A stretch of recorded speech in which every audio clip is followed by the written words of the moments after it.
Hi friends, আপোনালোক সকলো ভালে আছেনে?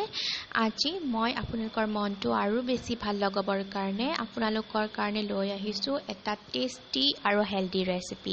এই ৰেচিপিটো মোৰ খুবেই প্ৰিয়। আজি মই লৈ আহিছো কচু থুৰি আৰু মছন্দৰীৰ পিটিকাৰ ৰেচিপিটো। একদমেই এটা সাধাৰণ ৰেচিপি হয়।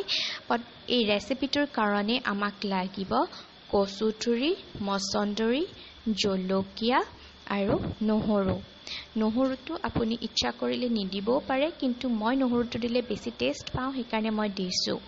আমি প্ৰথমে এই গোটেইখিনি বস্তু ভালকৈ ধুই ল'ব লাগিব। ধুই লোৱাৰ পাছত আমি কেৰাহী এটাত এই গোটেইখিনি বস্তু দি দিম। দিয়াৰ পাছত আমি কেৰাহীটো আমাৰ গেছ ষ্ট'ভত উঠাই দিম আৰু আমি গেছটো একেবাৰে কমত দিম। যদি আমি গেছটো বঢ়াই দিওঁ তেতিয়া আমাৰ এই বস্তুবিলাক পটককৈ সিজি যায়, যিহেতু পটক কেৰাহীত লাগি যোৱাৰ ভয় থাকে।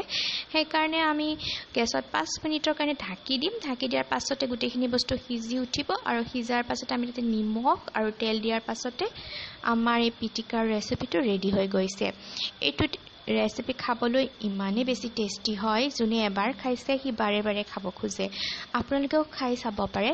যদি আপোনালোকৰ খাই ভাল লাগে তেতিয়াহ'লে মোক কমেণ্ট কৰিবচোন, আৰু মোৰ এই একদমেই চিম্পল ৰেচিপিটো যদি ভাল পাইছে তেতিয়াহ'লে মোৰ চেনেলটো ছাবস্ক্ৰাইব কৰিবলৈ নাপাহৰিব।